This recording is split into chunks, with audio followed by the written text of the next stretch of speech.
Scary Alvarez is back, gang. You know it. And we are going to turn our attention to Greg Gard's Wisconsin basketball team today. Yes, we're not going to talk about Luke Fickell, the transfer portal, coaching changes. Feels good, doesn't it? To get away from that for a day or so. But anyway, today's episode, which I'd like you to like and then subscribe to the podcast, I always appreciate it. I'm going to talk about the best case, worst case, and most likely scenario for the 2025-2026 Wisconsin Badger basketball team. We're about almost a third of the way into the season.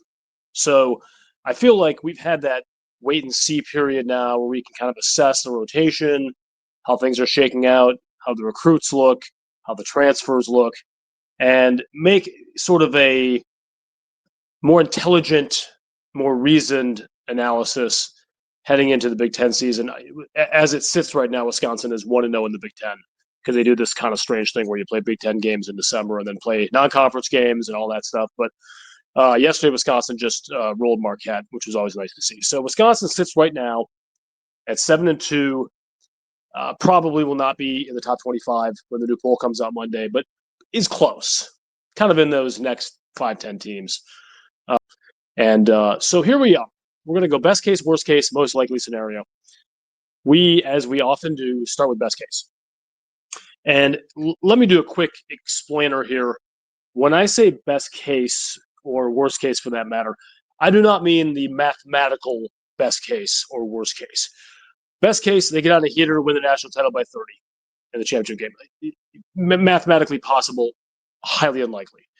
It's not that kind of thing. Worst case, they don't even make the NIT because all 5 starters get injured, and they are playing starting walk-ons.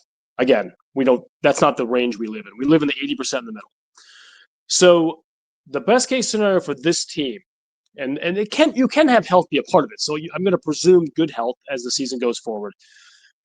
That's a top 4 Big Ten team. Remember, the Big Ten has 18 teams in it. A lot of really strong teams this season. But this team gels. They're a top 4 Big Ten team. They're ranked for a decent portion of the year. The John Blackwell, Nick Boyd thing works. And by works, I mean, there have been some games, and Marquette was a good example of how it can work, but there have been some games where we're not sure who the point guard is and who the primary scorer is, because Boyd is kind of a slasher and a bit of a scorer in his own right. In this scenario, they settled into roles. Boyd still scores. He's still probably the number 2 scorer on the team, but he does kind of go a little bit more into that point guard role.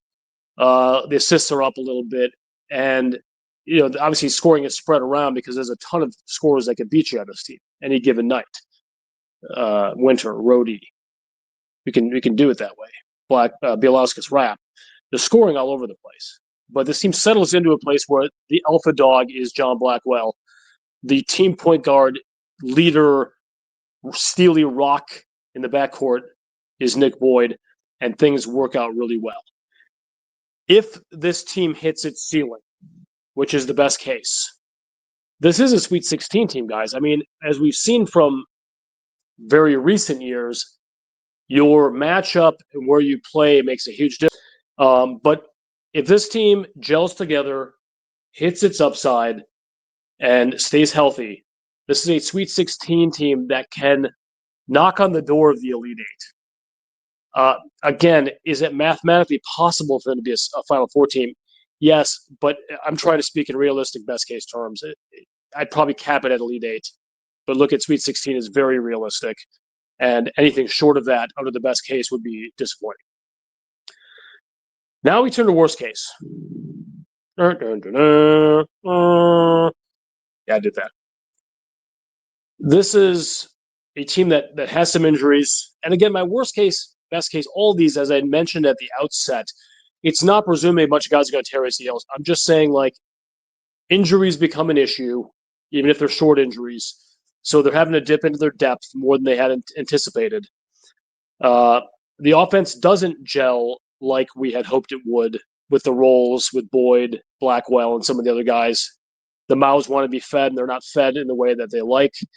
The defensive stuff just doesn't work well enough. The rebounding is not there against the big bully ball, the Big Ten, against the Illinois and Michigans. And this team just doesn't really gel or hit its peak.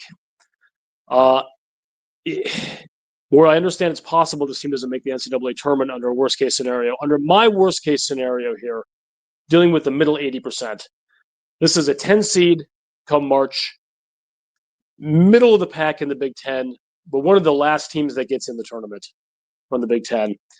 And in the tournament, your guess is as good as mine. Maybe they win a game, maybe they don't, but they don't make a run. This is a disappointing worst case, especially given the losses that are about to happen and the rebuild that Greg Gard has heading into 2026, 2027. But it's kind of wild that the pivots between what could make this a best case Elite Eight team or a worst case out in the first round team, it's not a huge margin of difference. It's just oftentimes it's vibes and clicking and a system working a little better than another one. If the best case Wisconsin team played the worst case Wisconsin team, it wouldn't be a blowout. I mean, they're still relatively close to each other. It's just one hits the ceiling, one doesn't. It's kind of simple as that. But that's how I'm looking at worst case. And most likely, I know it's the one you've been waiting for. And basketball, especially in early to mid-December, is exquisitely difficult to predict things. But here is how I see the most likely version of Wisconsin basketball playing out. It's a little bit of what we've seen so far, maybe a little better. The offense is on most nights really good. You're going to have your occasional night where the three-point shooting is not happening and you lay an egg. That's going to happen in the Big Ten this year, I think, some of these games. You're going to have a little bit of wrestling for scoring control of this team between Boyd and Blackwell, which really is a good problem to have in some ways in terms of you have two primary scorers. But most nights, you have enough dudes that create enough problems for your opposition's defense that you're going to be in good shape most games.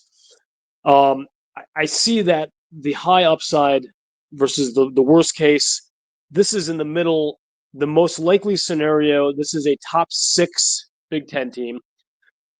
It doesn't mean they can't be a little higher. It's not like they're going to come in 6th. That's not what I'm saying. They're a top 6 kind of Big Ten team. They are not a bubble team for the tournament. They're a decent, solid 3 or 4 seed, maybe a 5 coming into March Madness. Hopefully, it is a 3, 4, or 5 who geographically and opposition guys does not get screwed like they did last year. They have a reasonable matchup. They play at a reasonable place, hopefully close-ish to home, hopefully not at altitude. But this is a legitimate Sweet 16 caliber team. Greg Gard has had a number of Sweet 16 caliber teams over the last 9 years that have not made it.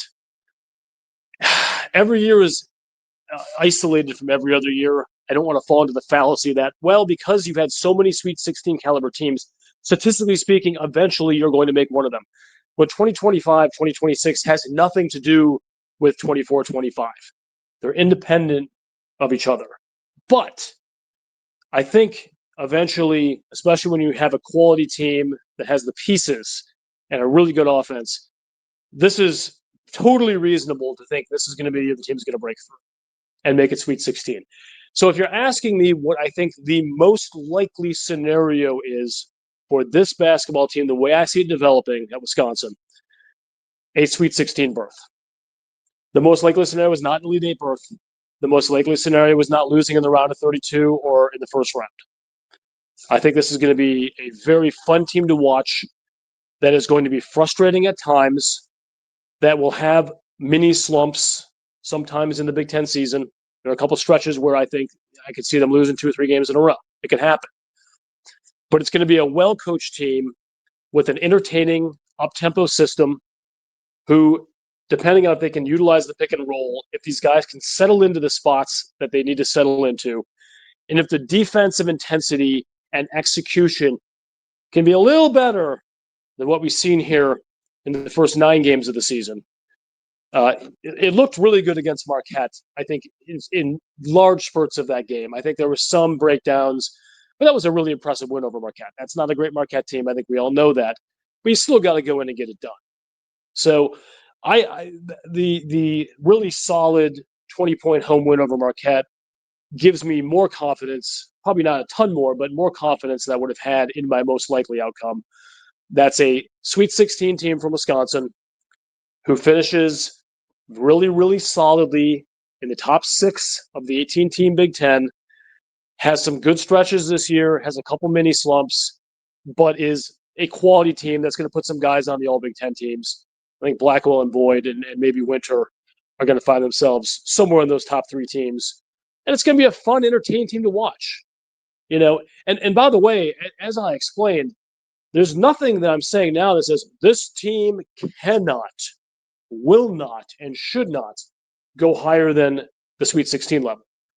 This team puts it together, sky's the limit. As I said, in their best case, this could be an Elite 8 team, and kind of beyond the normal statistical probabilities, you just never know as far as that. But it takes something magical. This is not the 2014-15 Badgers where I think they're preordained from some big-time run because they just have so much talent, and that locker room is so incredible, and the coaching is just amazing. I think it's a notch below that. But I do think there's great potential. I would love to hear what y'all think. Yes, a season is a marathon, not a sprint. Like many things we've done over the past year or two, we might look at this in March and have a good laugh. That's okay. I'm human. I do the best I can. But waiting a third of the season out, or almost a third of the season out, and now stepping back and looking where we are, that is my best case, worst case, and most likely scenario for the Wisconsin Badgers basketball team. Scary Alvarez is out.